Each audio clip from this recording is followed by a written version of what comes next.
अस्सलामुअलैकुम students, welcome to Bright Future academy.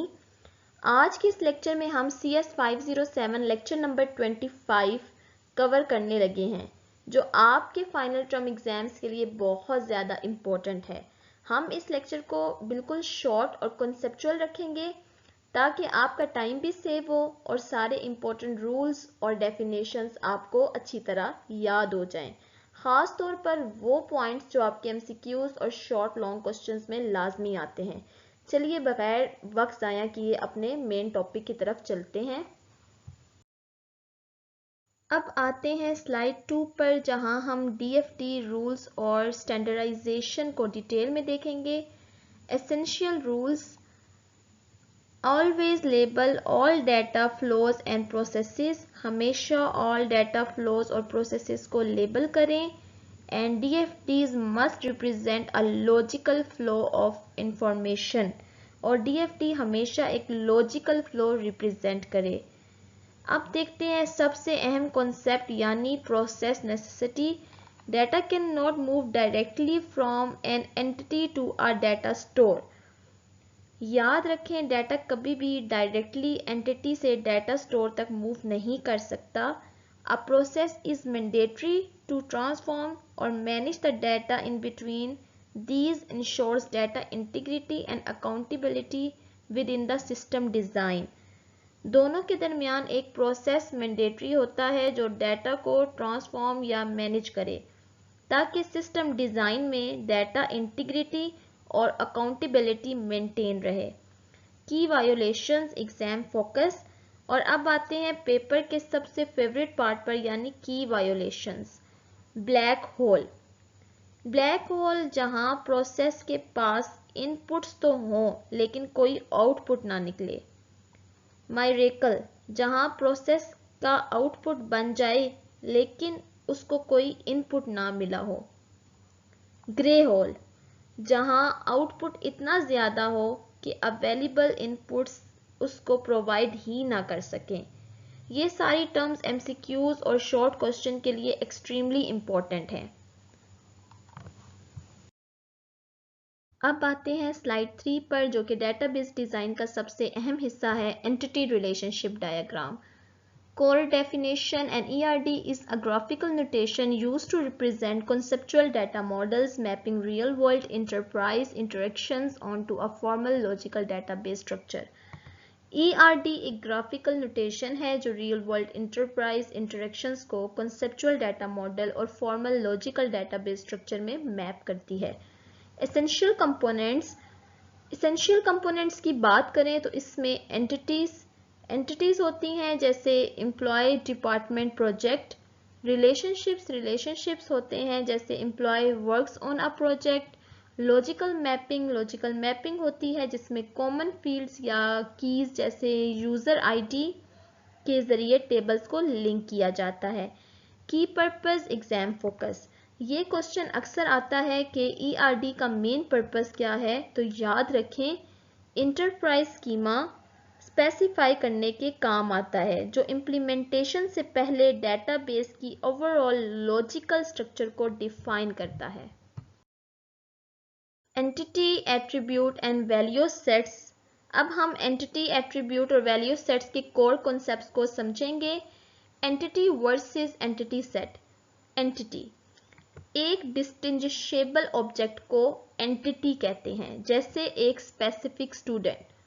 Entity set, जबकि same type की entities के कलेक्शन को एंटिटी सेट कहा जाता है, जैसे all students in a class के सारे स्टूडेंट्स। वैल्यू सेट्स डोमेन, ये वो डिफाइंड पैरामीटर्स या रेंजेस होती हैं जिनमें एट्रीब्यूट की वैल्यू फॉल करती है। फॉर एग्जांपल, जैसे एम्प्लॉय की एज 18 और 60 के दरमियान हो। Attribute types exam focus. अब आते हैं एग्जाम के सबसे इंपॉर्टेंट हिस्से पर यानी एट्रीब्यूट टाइप्स। कंपोजिट एट्रीब्यूट, जिससे डिफाइन करने के लिए एक से ज़्यादा वैल्यूज़ दरकार हों, जैसे एड्रेस में street, city and zip code आते हैं। मल्टीपल वैल्यू एट्रीब्यूट्स जो एक से ज़्यादा वैल्यूज़ रख सकें, जैसे मल्टीपल डिग्रीज या क्वालिफिकेशन। नल एट्रीब्यूट्स जो ब्लैंक या नॉट एप्लीकेबल वैल्यू को रिप्रेजेंट करें। डिराइव्ड एट्रीब्यूट जो किसी दूसरी एट्रीब्यूट या यूनिक आईडी से ऑब्टेन या कैलकुलेट किया जाए। ये सारी एट्रीब्यूट टाइप्स एमसीक्यूज और शॉर्ट क्वेश्चन के लिए बहुत ज़्यादा इंपॉर्टेंट है। अब आते हैं स्लाइड 5 पर, जहां हम रिलेशनशिप, डायनामिक्स और पार्टिसिपेशन के कॉन्सेप्ट को समझेंगे। सबसे पहले देखते हैं रिलेशनशिप टाइप्स 1 to 1। जैसे एक सुपरवाइजर कंट्रोल करता है एक डिपार्टमेंट को। मैनी टू वन जैसे मल्टीपल एम्प्लॉयज असाइन होते हैं एक सिंगल डिपार्टमेंट को। मैनी टू मैनी जैसे एम्प्लॉयज वर्क करते हैं वेरियस प्रोजेक्ट्स पर। पार्टिसिपेशन। अब आते हैं इस स्लाइड के सबसे इंपॉर्टेंट एग्जाम टॉपिक पर, यानी participation. Total participation. All entities in set A must relate to set B, mandatory. जहां एंटिटी सेट ए की सारी एंटिटीज का सेट बी से रिलेट होना मैंडेटरी होता है। जैसे हर एम्प्लॉय का किसी डिपार्टमेंट का हिस्सा होना लाजमी है। Partial participation. Only same entities in set A relate to set B, optional. जहां एंटिटी सेट ए की कुछ एंटिटी सेट बी से रिलेट करती हैं, सबका होना ज़रूरी नहीं होता। जैसे एम्प्लॉयज़ का प्रोजेक्ट पर काम करना ज़रूरी नहीं हर एम्प्लॉय हर प्रोजेक्ट पर हो। ये कॉन्सेप्ट शॉर्ट क्वेश्चन और एमसीक्यूज के लिए बहुत ज़्यादा इंपॉर्टेंट है। अब आते हैं स्लाइड 6 पर, जो कि आपके एमसीक्यूज के लिए एक क्विक रिवीजन स्लाइड है। इन्हें अच्छी तरह अपने माइंड में याद रखें। DFT rules. डीएफटी रूल्स एक ऐसा प्रोसेस जिसका इनपुट हो पर आउटपुट ना हो, वो ब्लैक होल कहलाता है। जबकि आउटपुट बिना इनपुट के मायरेकल होता है। Entity and entity set definitions. Distinguishable object entity है, और एंटिटी सेट जिसमें सिमिलर एंटिटीज की क्लास को एंटिटी सेट कहते हैं। Attribute types.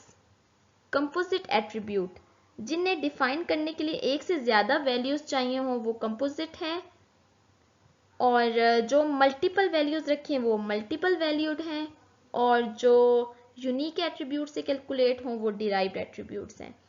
Participation types. जहां सारी एंटिटीज पार्टिसिपेट करें वो टोटल पार्टिसिपेशन है, और जहां पे कुछ एंटिटीज करें वो पार्शियल पार्टिसिपेशन है। इन पॉइंट्स को अच्छी तरह याद कर लें, ये आपके एमसीक्यूज में ज़रूर आएंगे। अब आते हैं स्लाइड 7 पर, जहां हम कुछ इंपॉर्टेंट शॉर्ट क्वेश्चंस को डिस्कस करेंगे जो पेपर में पूछे जा सकते हैं। Define data flow diagram, rules to avoid errors. DFDs में अनएसोसिएटेड डाटा फ्लोज नहीं होने चाहिए, हर चीज़ लेबल्ड होनी चाहिए, और ब्लैक होल्स, ग्रे होल्स और मायरेकल से अवॉइड करना चाहिए। What is an entity relationship diagram? ये एक डाटा मॉडल है जो कंसेप्चुअल डाटा मॉडल्स की हाई लेवल डिस्क्रिप्शन के लिए यूज़ होता है और इंटरप्राइज स्कीमा स्पेसिफाई करता है। Differentiate between single and composite attributes with example. Single attribute एक सिंगल वैल्यू से डिफाइन होती है जैसे एज, जबकि कंपोजिट एट्रीब्यूट के लिए मल्टीपल वैल्यूज चाहिए होती हैं जैसे address. What is the difference between total and partial participation? Total participation में सेट ए की सारी एंटिटीज रिलेट करती हैं जैसे हर एम्प्लॉय का डिपार्टमेंट होना, जबकि पार्शियल में सिर्फ कुछ एंटिटीज रिलेट करती हैं। इन शॉर्ट क्वेश्चंस को अच्छी तरह तैयार कर लें, आपके एग्जाम में आ सकते हैं। अब आते हैं स्लाइड 8 पर, जो कि final term important long questions के लिए है, इन्हें ज़रूर तैयार कीजिए। Question number 1, explain the common violations errors in DFDs with example. इसमें आपको डाटा फ्लोज के बगैर प्रोसेस के ना होने की बात करनी है, और ब्लैक होल्स, ग्रे होल्स और मायरेकल्स को एग्जांपल के साथ एक्सप्लेन करना है। Elaborate on different types of attributes in ERD. इसमें 4 मेन एट्रीब्यूट टाइप्स यानी single, composite, single multi valued, null और डिराइव्ड एट्रीब्यूट्स को बिजनेस एग्जांपल्स के साथ डिटेल में लिखना है। Explain the concept of relationships in ERD along with participation constraints. इस क्वेश्चन में एंटिटीज के दरमियान रिलेशनशिप्स और टोटल वर्सेस पार्शियल पार्टिसिपेशन का कंपैरिजन देना होगा। इन लॉन्ग क्वेश्चंस को अच्छी तरह प्रिपेयर कर लें, ये आपके पेपर में स्कोरिंग के लिए बहुत अहम है। और इसके साथ ही हमारा आज का ये लेक्चर मुकम्मल होता है। अगर आपको ये वीडियो पसंद आई हो और कॉन्सेप्ट्स अच्छी तरह समझ आ गए हों तो ब्राइट फ्यूचर एकेडमी को ज़रूर लाइक, शेयर और सब्सक्राइब करें ताकि आने वाली मज़ीद इम्पॉर्टेंट लेक्चर्स और फाइनल टर्म प्रिपरेशन वीडियोस आप तक सबसे पहले पहुंच सकें। अगर कोई भी क्वेश्चन हो तो आप नीचे कमेंट्स में पूछ सकते हैं। अपना बहुत सारा ख्याल रखिएगा। अल्लाह हाफिज़।